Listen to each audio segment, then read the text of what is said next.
You're listening to episode 16 of the Decorate Like a Design Boss podcast, and this week we'll be discussing open concept floor plans.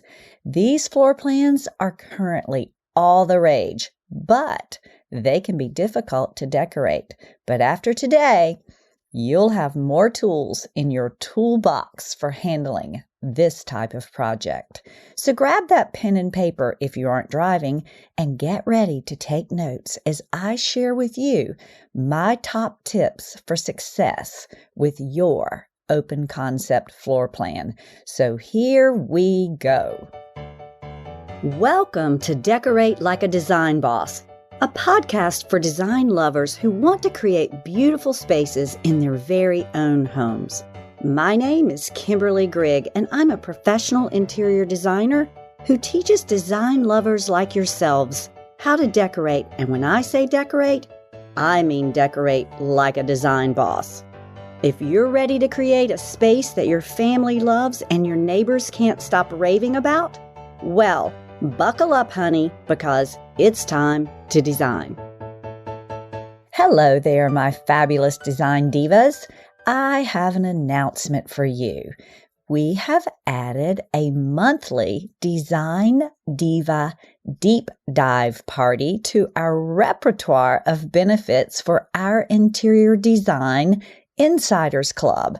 Our Insiders Club is a group of like-minded design enthusiasts like yourselves who love learning to become their own interior designers of their own spaces.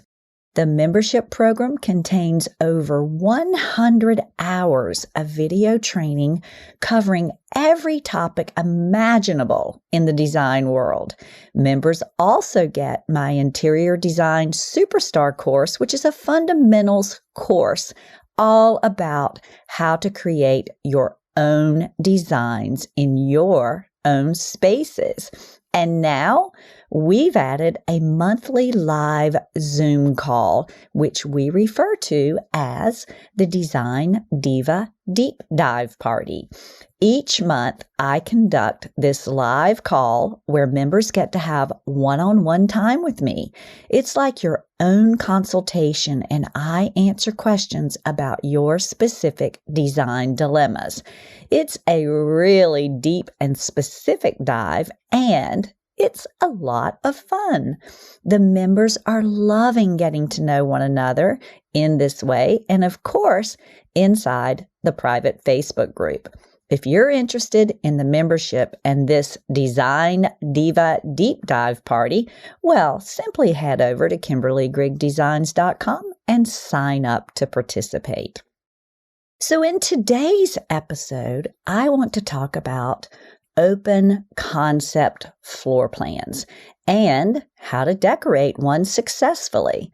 This episode is for you if you struggle with what to do about color in an open concept plan, how to determine rug choices in the various individual spaces within this very large space, how to furnish and accessorize the spaces cohesively, and what to do about the various windows that are a part of this open concept floor plan.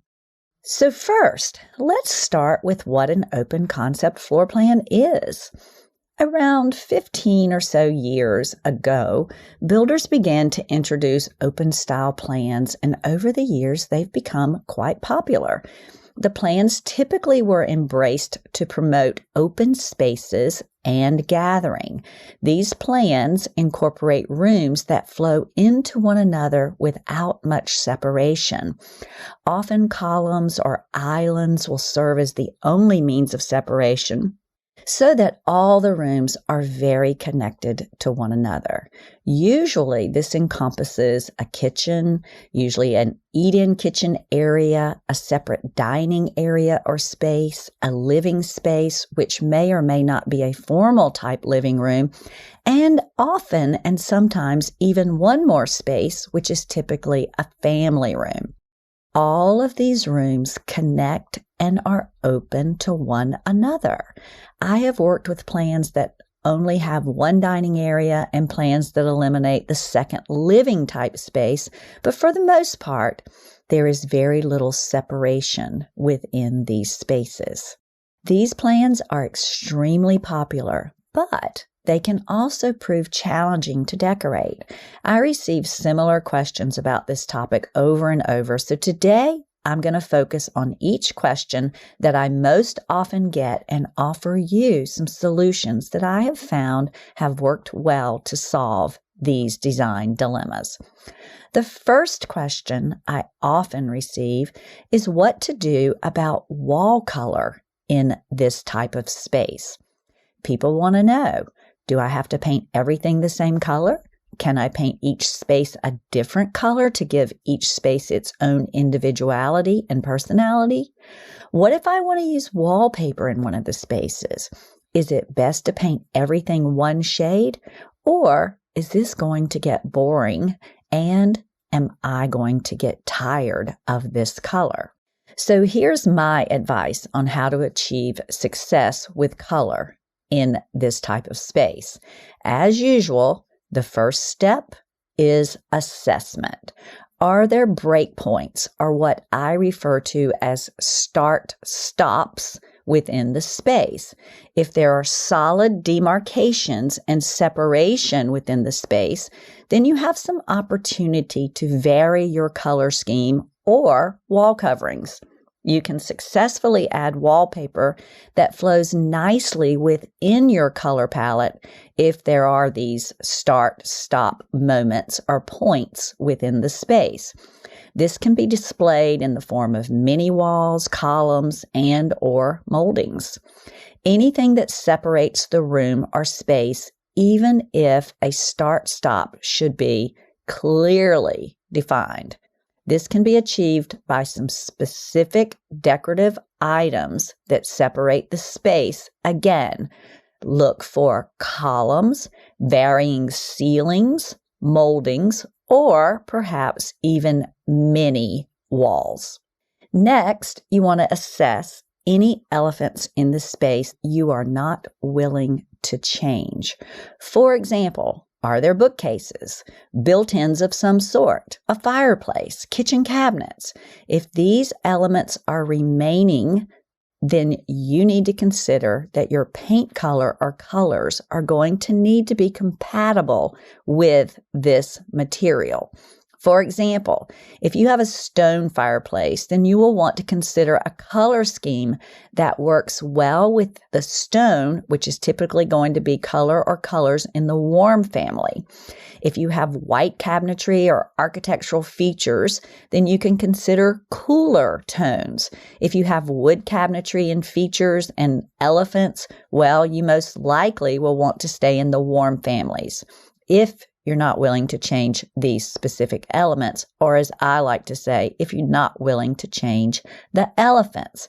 As you are assessing this, make sure that all of your features within the space are harmonious and that they go together well.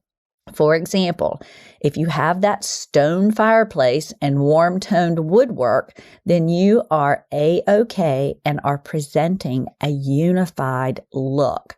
Unity is the key in an open floor plan concept.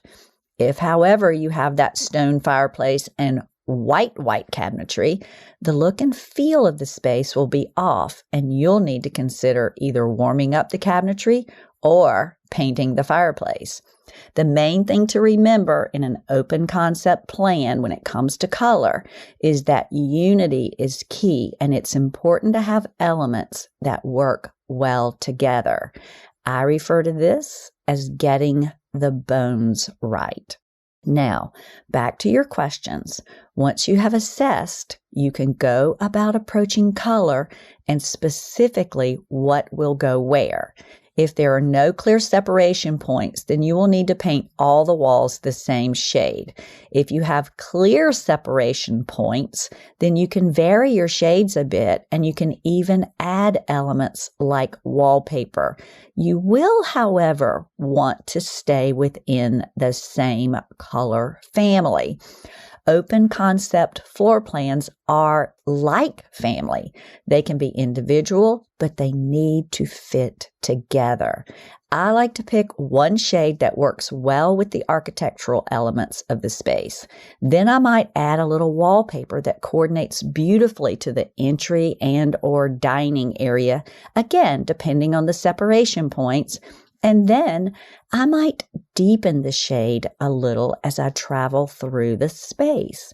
I make the space that I want to draw you into the darkest of the shades as a general formula. This really provides cohesion and will make sure that the rooms flow seamlessly throughout the space.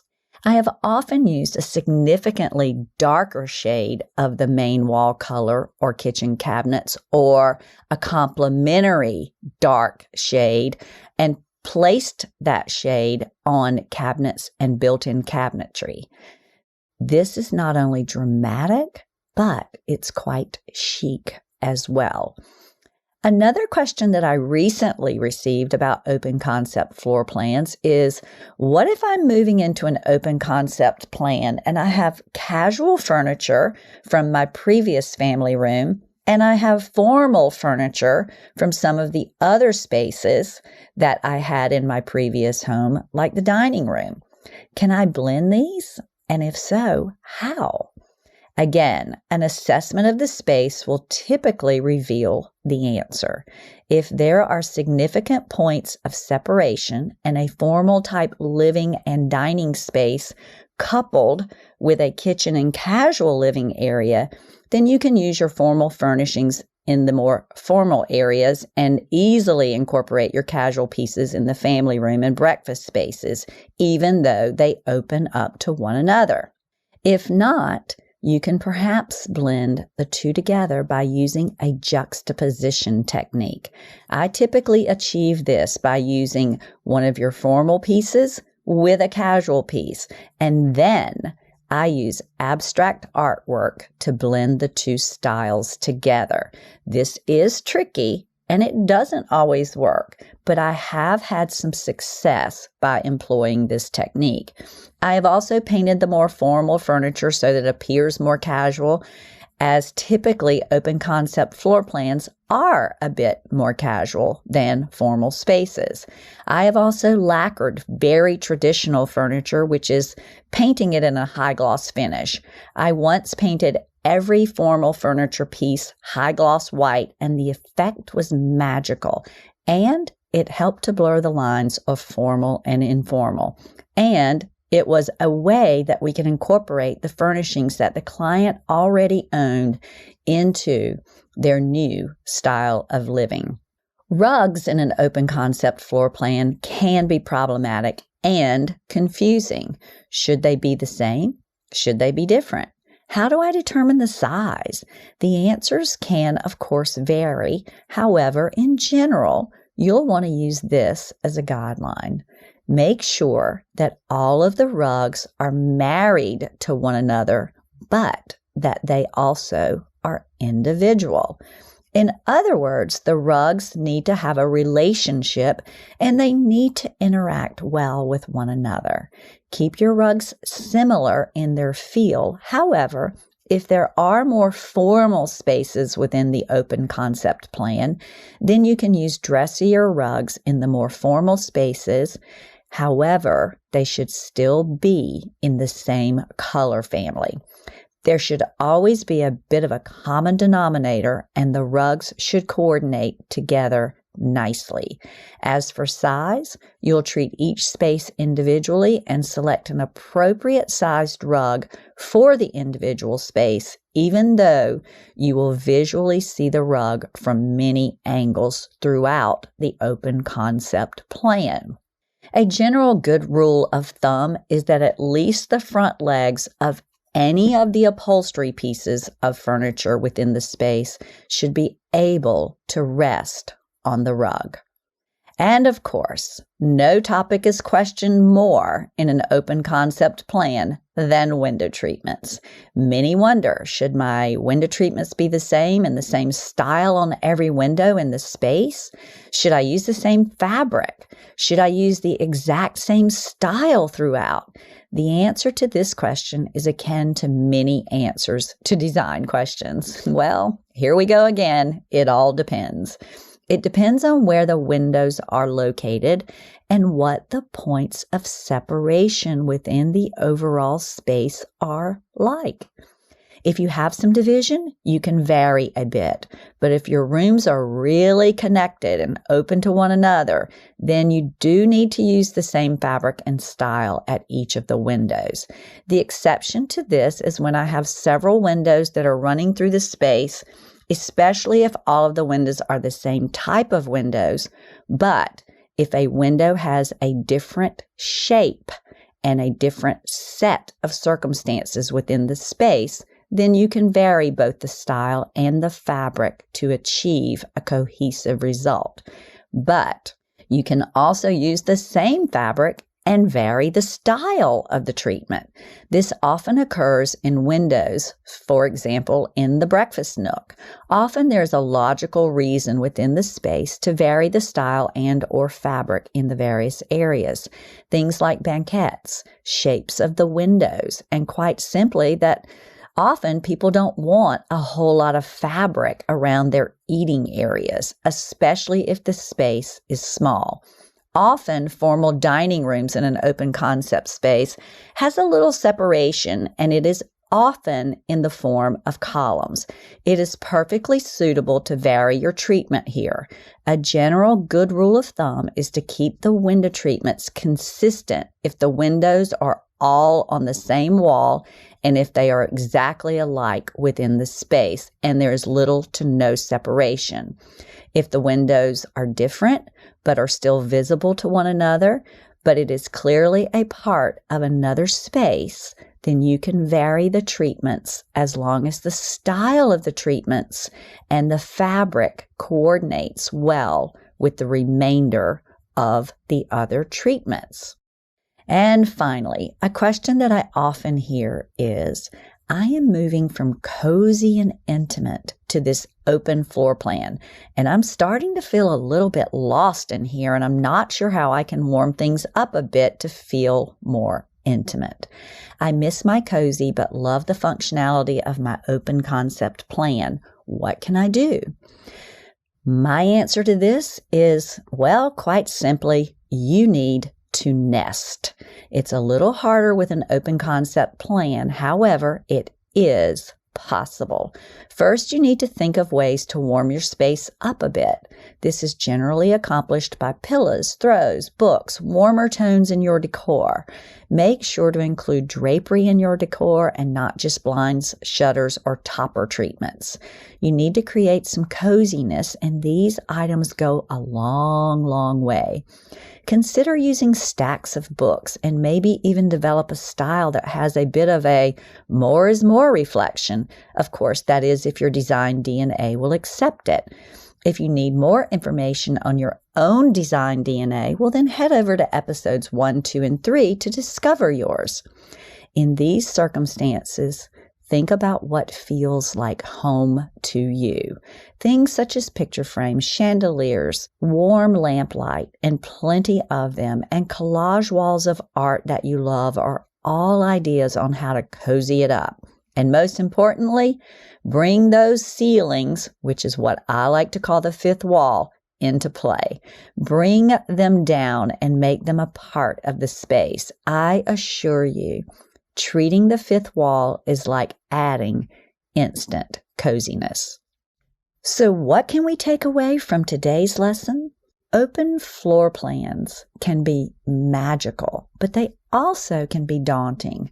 By breaking down the obstacles in an open concept floor plan, you are now equipped to embrace all of the positive reasons that the open concept floor plan appealed to you for in the first place.